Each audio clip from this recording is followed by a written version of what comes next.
mas eu quero te convidar a abrir a sua Bíblia, o seu aplicativo de celular, ou acompanhar conosco o texto que será exposto, Atos, capítulo 20, a partir do verso 17.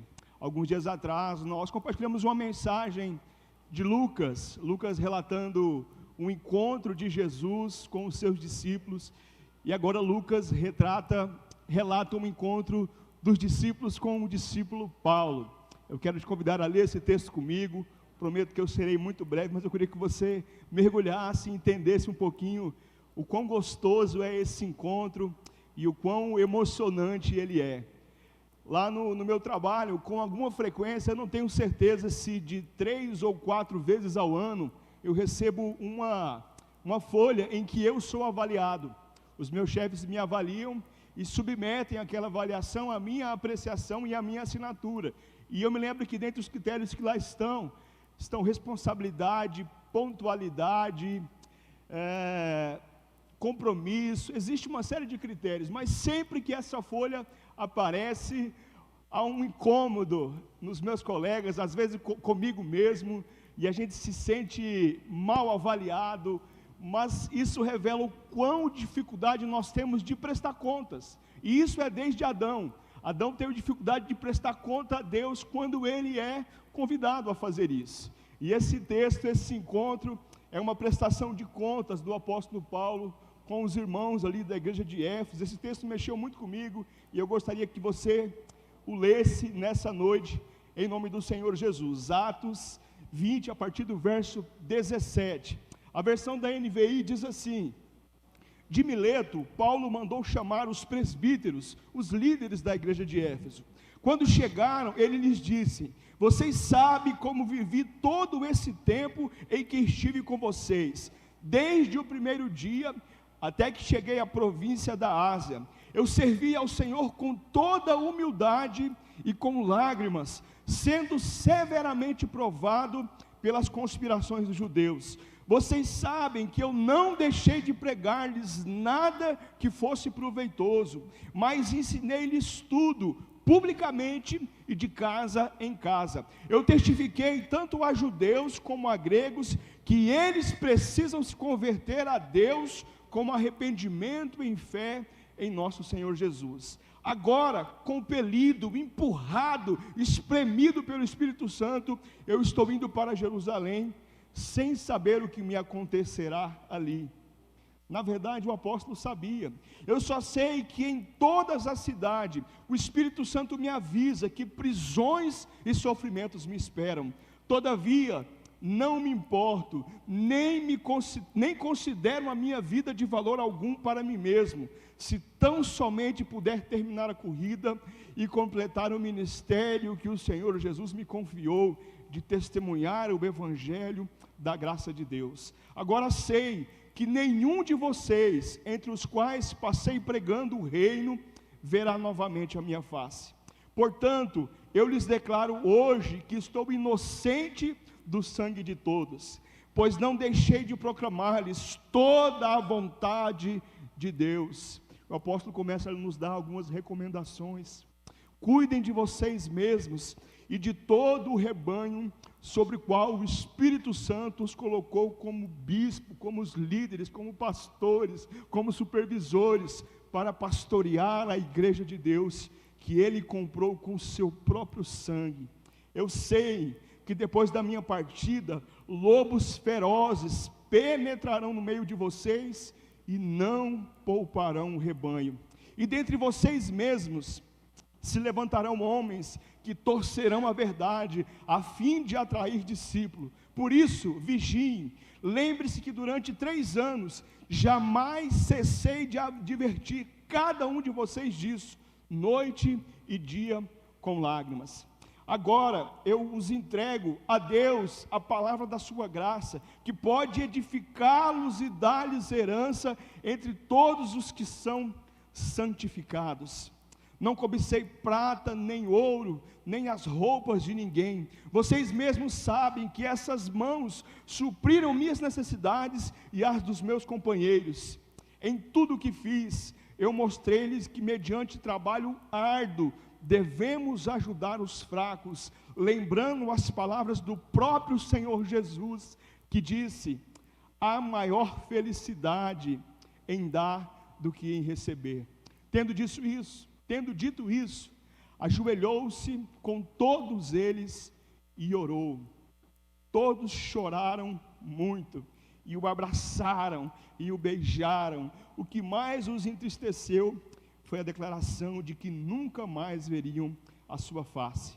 Então o acompanharam até o navio. Vamos orar mais uma vez. Pai, nós estamos aqui, nós abrimos os nossos ouvidos, os nossos olhos, o nosso coração para receber, ó Deus, a boa semente do Evangelho. Fala conosco, Pai. Toda preocupação, toda ansiedade, toda inquietude, nós queremos entregar ao Senhor, ó Deus, porque o Senhor é bom e o Senhor, ó Deus, tem cuidado de nós. Oramos em nome de Jesus. Amém, amém, amém.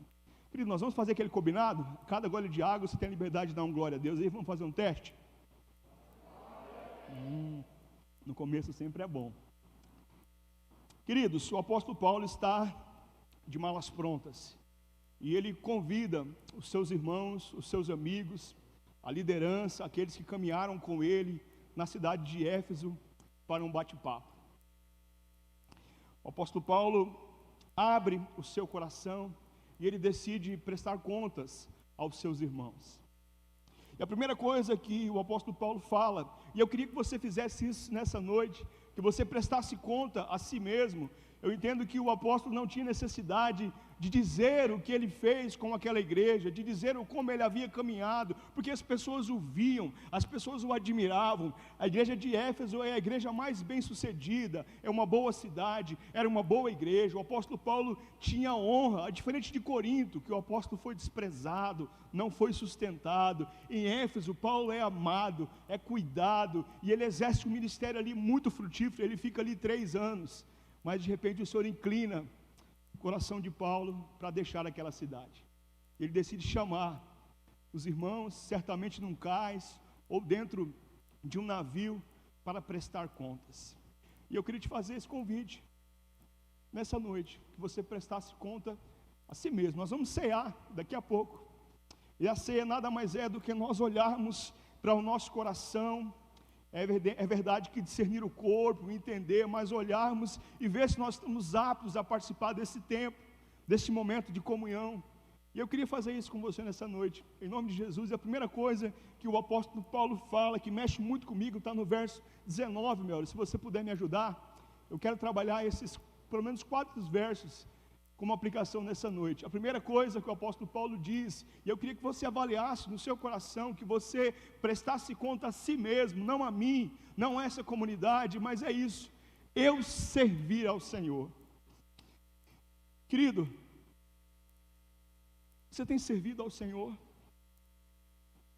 Sabe por quê? Porque nós servimos o Estado, nós servimos ao governo, nós servimos muito bem a empresa que nós trabalhamos, nós servimos o nosso chefe, o nosso coordenador, nós servimos o nosso partido político, ainda que a gente diga que não, mas ou nós odiamos um e amamos outro, nós emprestamos o Face, o Insta, nós servimos às vezes a religião. E a pergunta que o apóstolo nos traz para aquela igreja e traz para nós nessa noite é: eu tenho servido a Jesus?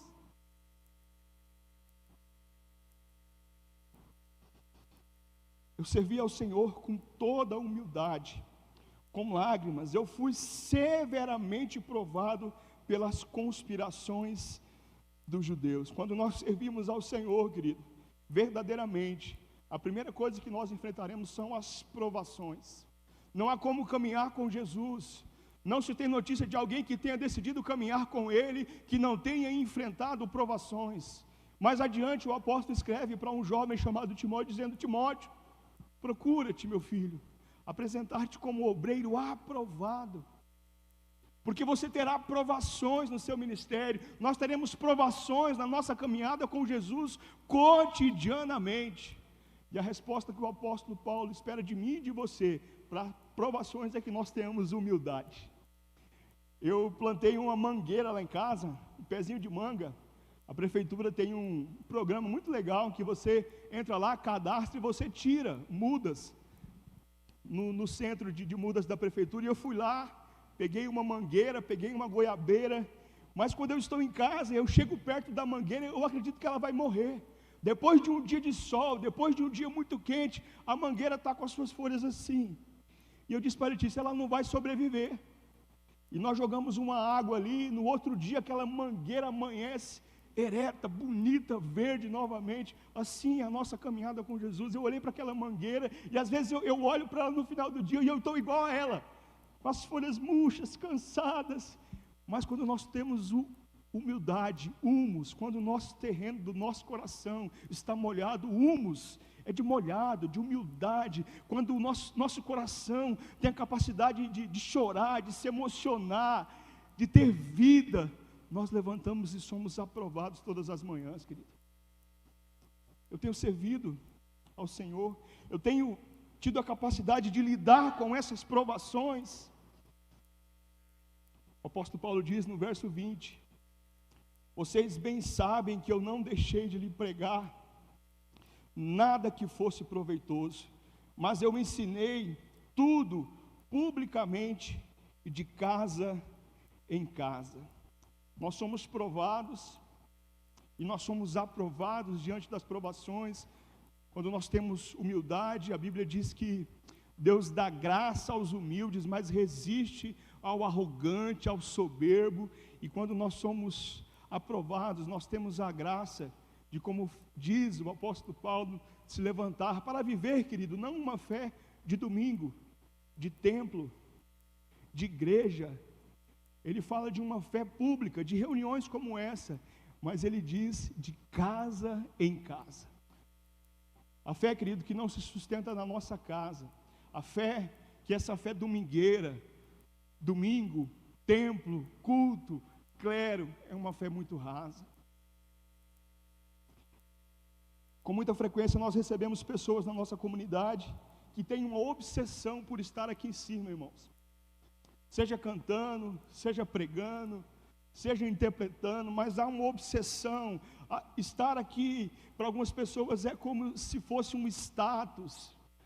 E nós convidamos essas pessoas para virem para as casas. Vamos de casa em casa. Você vai ter oportunidade de ministrar numa célula, de compartilhar, de facilitar, de fazer um quebra-gelo. Mas não, muitas pessoas querem essa fé do microfone, essa fé dessa luz, que daqui a pouco é apagada, e nós voltamos para a nossa vida, de casa em casa. O apóstolo Paulo era um grande pregador, querido, mas ele diz que ele não abriu mão de viver uma fé de casa em casa. O apóstolo Paulo ia na célula, querido. O apóstolo Paulo tinha discipulado.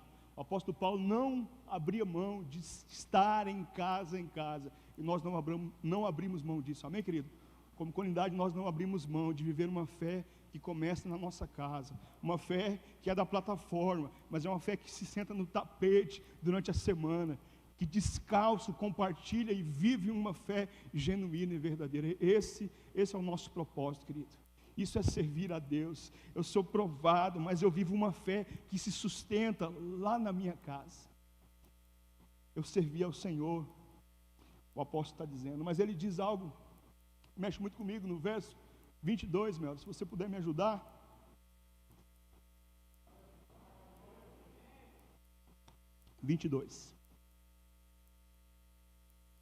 Agora, compelido pelo Espírito Santo, eu estou indo para Jerusalém, sem saber o que me acontecerá ali. O apóstolo Paulo está dizendo, prestando contas, olha, eu decidi ouvir a voz de Deus. Eu sou dirigido pelo Espírito Santo. Querido, o apóstolo Paulo estava muito bem. O apóstolo Paulo estava numa boa igreja. O apóstolo Paulo estava numa boa cidade, uma cidade marítima, era um porto, era uma cidade cosmopolita, havia pessoas de várias nacionalidades, era um lugar de um grande comércio, era uma rica cidade, ele era honrado, ele era amado. Querido, se Paulo quisesse, ele se candidatava a vereador lá em Éfeso e ele ganharia. Talvez ele seria prefeito de Éfeso, porque ele era amado, porque ele era querido, mas ele decidiu, querido, ser dirigido pelo Espírito Santo. Eu confesso que esse ano eu bati em algumas portas, que que eu tinha certeza que iriam se abrir para mim.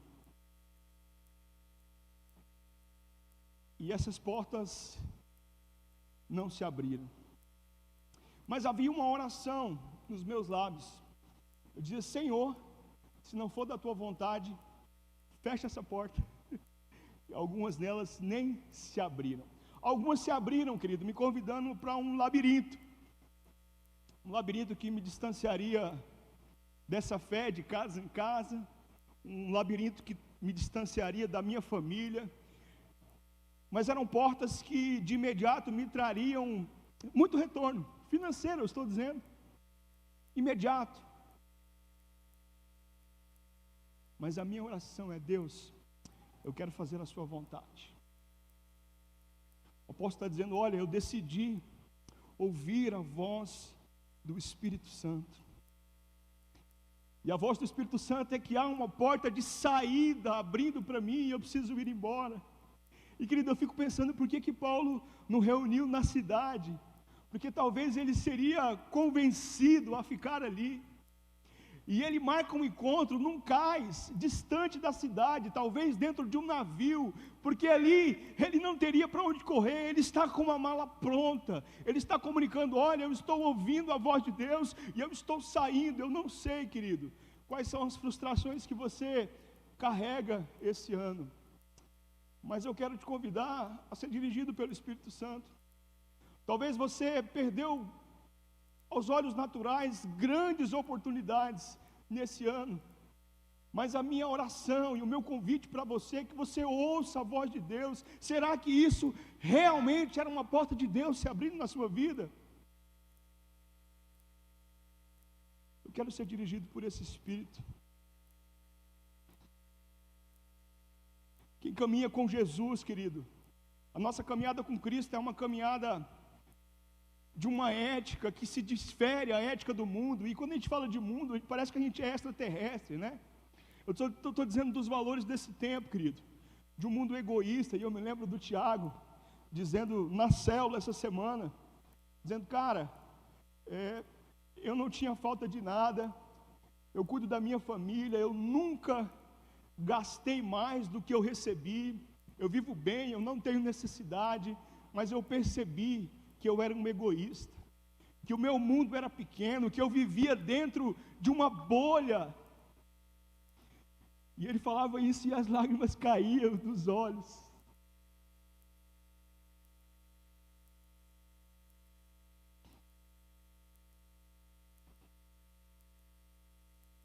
Qual a ética tem dirigido os seus passos, querido? Eu não quero te acusar nessa noite, mas você tem ouvido a voz do Espírito Santo? Eu agora sou compelido, eu sou exprimido, eu sou empurrado por esse Espírito e eu preciso ir para Jerusalém. Está muito gostoso aqui, né, Pastor Júnior? Pastor Júnior está indo para Campo Grande. Ele dizia para mim: Roger, eu estou vivendo o melhor período da minha vida aqui em Dourados. Mas eu decidi ouvir essa voz.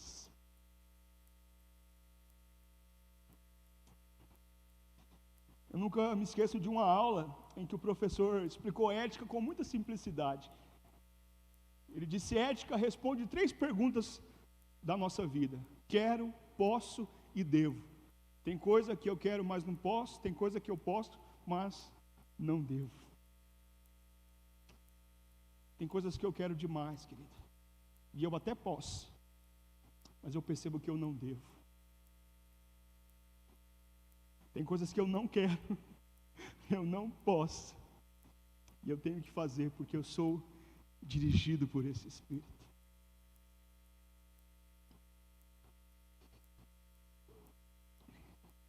O apóstolo Paulo tinha muita consciência de qual era a sua missão e qual era o seu propósito.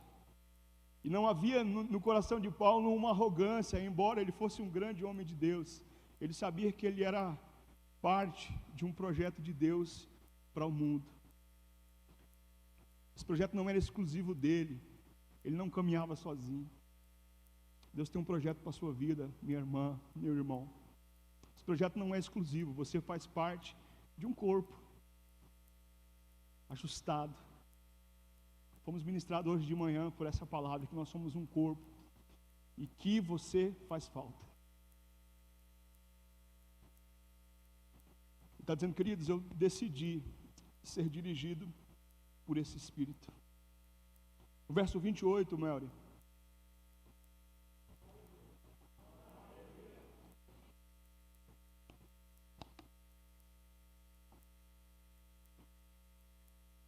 O apóstolo diz aos irmãos, nessa última palavra,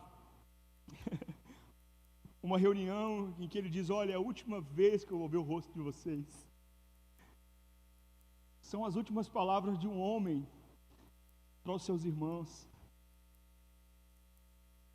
Cuide de vocês mesmos, de todo o rebanho sobre o qual o Espírito Santo os designou como bispos para pastorear a igreja de Deus que Ele comprou com o seu sangue. Sabe, querido, Deus nos convida a cuidar da sua própria vida. Isso aqui não estou dizendo de fofoca, né? Aqueles carros têm, né? Deus deu a vida para cada um cuidar das suas. Não, não é isso. Nós precisamos cuidar de nós mesmos, queridos.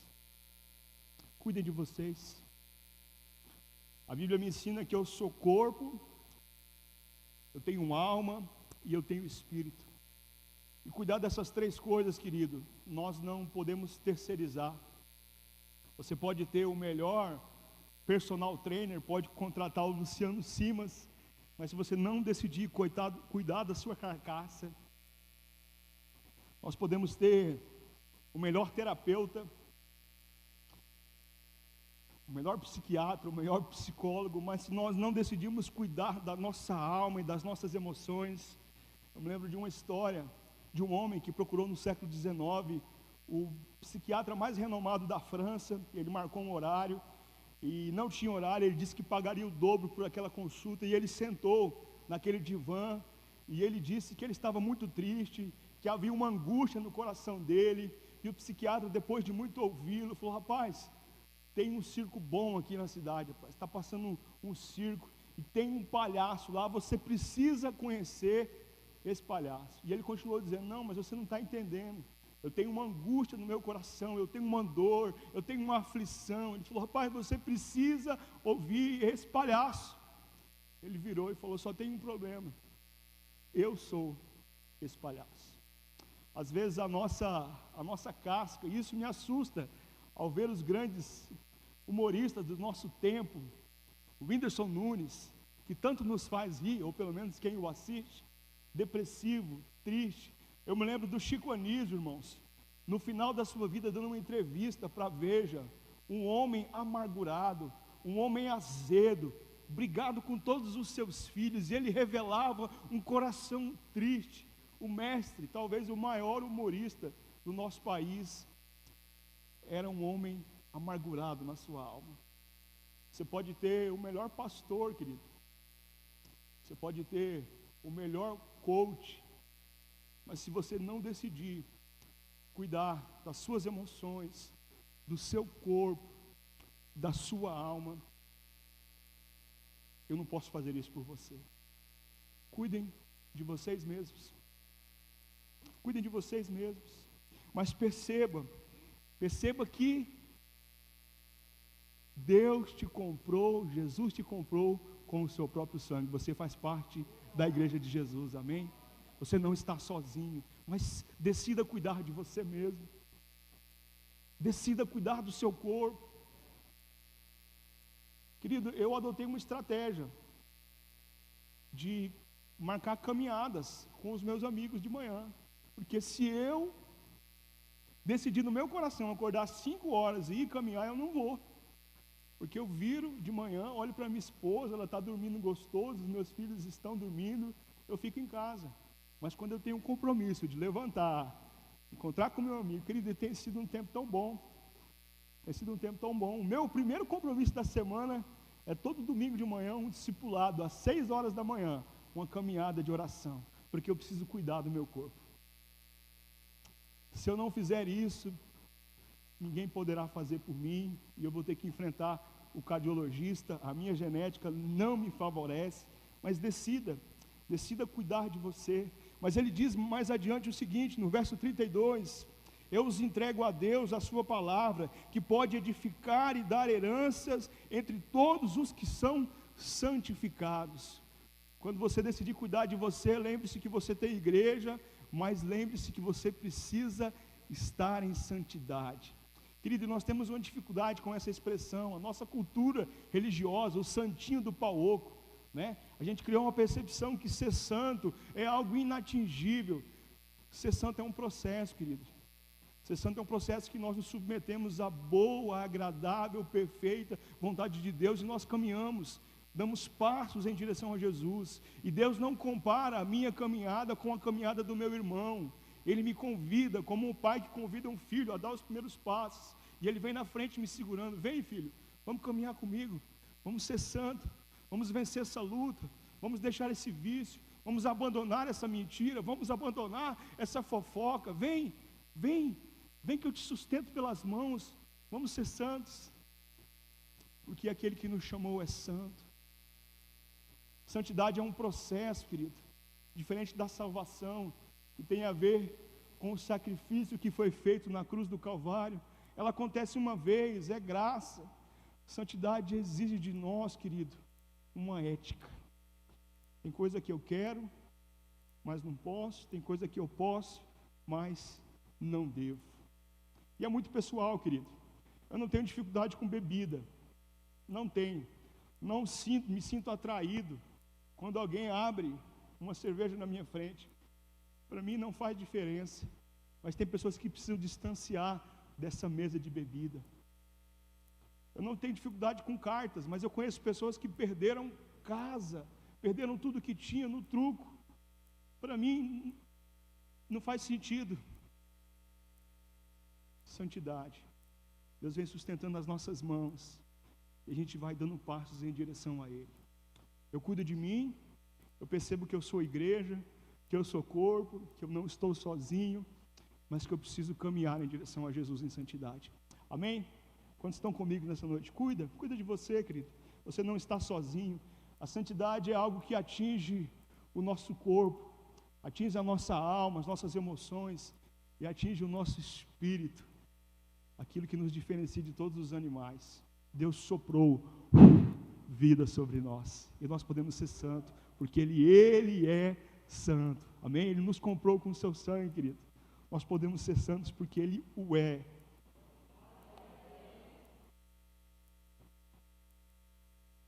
Sabe, querido, quem não cuida de si próprio, não está habilitado a cuidar dos outros.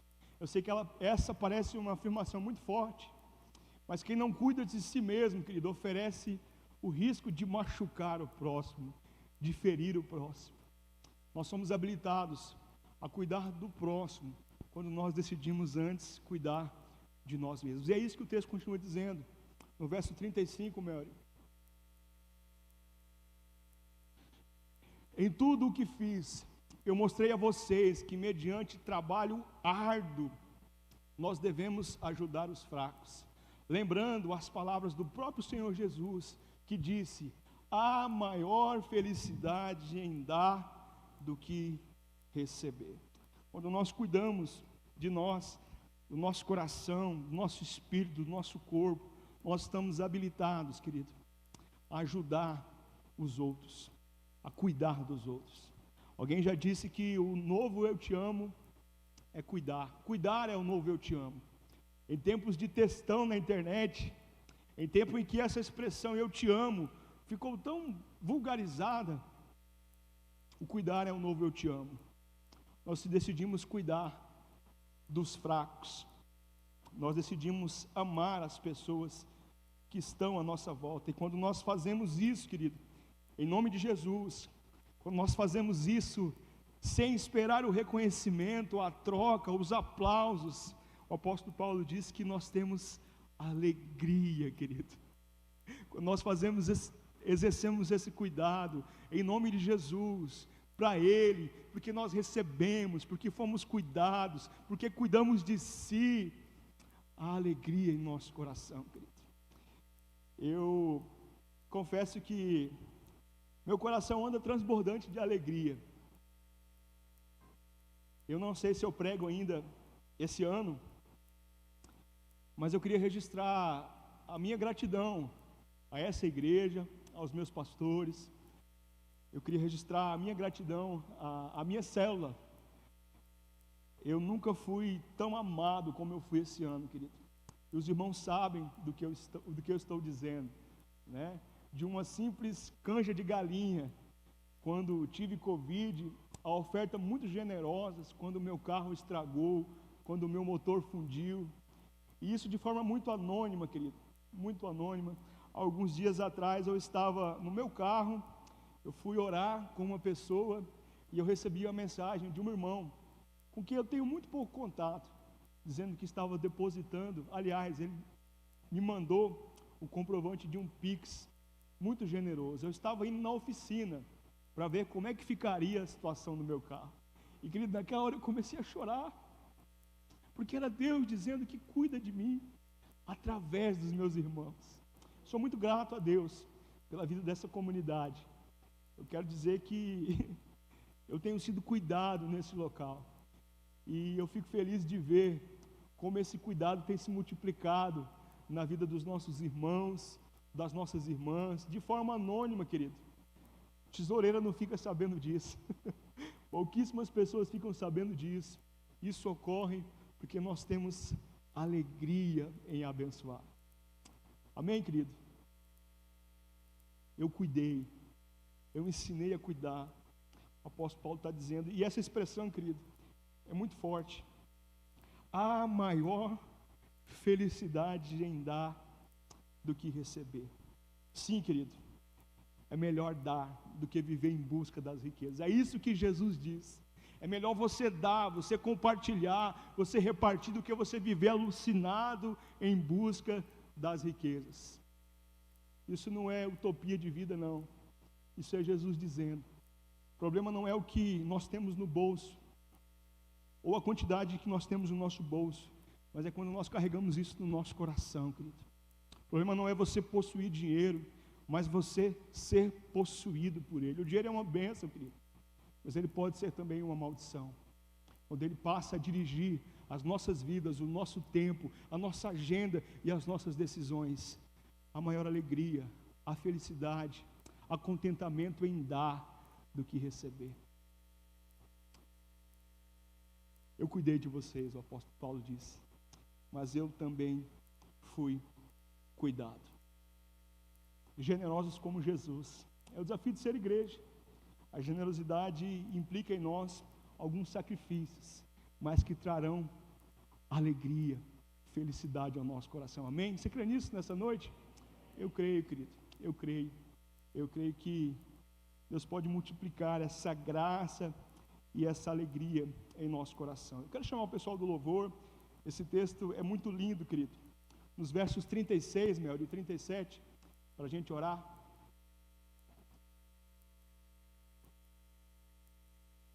Tendo feito essa prestação de conta, o apóstolo diz, olha, eu servi ao Senhor, eu fui dirigido pelo Espírito Santo, eu cuidei de mim, eu cuidei de vocês. Tendo dito essas coisas, ele ajoelhou-se com eles e orou. Verso 37, meu. Todos choraram muito e abraçando o beijaram. Essa cena é muito forte. Há beijo nela, há abraço, há lágrimas, mas há também oração. Eu queria que você se colocasse de pé. Eu queria orar com você, mas eu queria que você orasse. Nós ainda temos limitações quanto aos beijos, aos abraços, mas nós podemos orar. Amém? Eu queria que você prestasse conta a si mesmo nessa noite. Eu sinceramente não acredito que o apóstolo Paulo precisava fazer isso com os seus discípulos, com os seus irmãos, mas ele talvez precisava fazer isso com o seu coração. Ele precisava lembrar das decisões que ele tomou.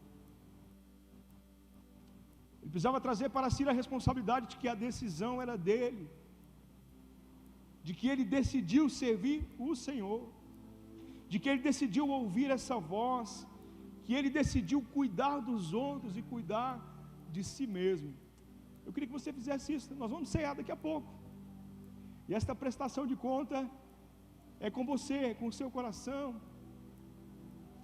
Nós estaremos um dia, querido, diante não do cordeiro, mas do leão sentado no trono.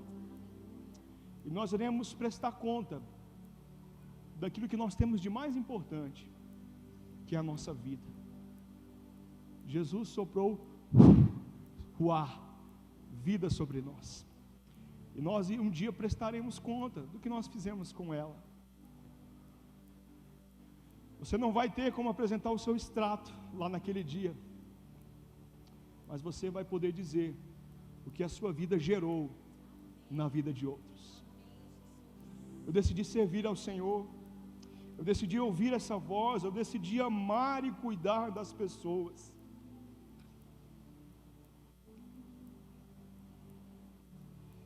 Vida gera vida, querido. Vida gera vida. Nós prestaremos conta da nossa vida diante daquele que nos deu vida. Pai, muito obrigado por essa noite, Pai. Nós queremos celebrar ao Senhor, Pai, esse encontro dos discípulos com o apóstolo Paulo, com o pastor Paulo, com o amigo Paulo. Mexe com o nosso coração, Pai. Ó Deus, essa cena há choro, há abraços, há beijos, mas há certeza, Pai, que o Senhor Deus tem cuidado de nós, Pai. Nós queremos sondar o nosso coração nessa noite, Pai. Vê em nós se há algum caminho mau. Nós não queremos, ó Deus, seguir a ética desse mundo, Pai. Nós não queremos, ó Deus, seguir o curso desse mundo que descansa no maligno, que se alegra no maligno. Nós queremos, ó Deus, ter a ética do reino, Pai, porque há alegria em dar, há alegria em compartilhar vida, e nós queremos, ó Deus, em nome de Jesus, que o Senhor Deus nos fortaleça nessa noite. Queremos cuidar, ó Deus, da nossa mente, do nosso coração, do nosso espírito, desse corpo físico, ó Deus, que um dia padecerá, mas sobretudo, Pai, da nossa vida espiritual, ó Deus. Nos toca, ó Deus, nessa noite, ó Deus. Nós queremos, ó Deus, naquele dia, ó Deus, prestar contas, ó Deus, que a nossa vida gerou outras vidas, que nós a cuidamos daquilo que o Senhor nos deu, mas que nós compartilhamos, que nós multiplicamos, ó Deus, a vida do Senhor, ó Deus, na vida de outras pessoas, ó Deus. Faz isso em nós, Pai. Sabemos, ó Deus, que por nós mesmos nós não podemos, mas é o poder do Senhor em nós, é a glória do Senhor em nós, é o perdão do Senhor em nós, a misericórdia, a graça do Senhor em nós, Pai, que nos faz andar em vitória, Pai. Faz isso em nosso coração, Pai. Nós queremos, ó Deus, celebrar a vida do Senhor, Pai. Queremos sondar o nosso coração, queremos discernir o corpo. Obrigado pelo seu sangue vertido na cruz do Calvário, pela minha vida. Nós queremos ser santo, porque o Senhor o é, Pai. Em nome de Jesus, Pai, nós queremos te render toda a glória, Pai, toda a adoração nessa noite, porque o Senhor é bom. O Senhor, ó Deus, nos chama, nos ama, ó Deus, e nos sustenta, Pai. Muito obrigado, Pai. Muito obrigado, ó Deus. Continua conosco nessa noite, nesse tempo de celebração, nesse tempo em que nós olhamos para o nosso coração. Ó Deus, vem em nós, Pai. Vem em nós, Pai. Quem subirá ao monte santo do Senhor? Aqueles que têm mãos limpas e coração puro, Pai. Lava-nos, ó Deus, nessa noite com o teu sangue, Pai. Oh Deus, torna-nos mais alvos do que a neve, Pai. Muito obrigado, Pai. Continua conosco, Pai, nesse tempo de celebração, do compartilhar do pão, em nome do Senhor Jesus. Amém, glória a Deus.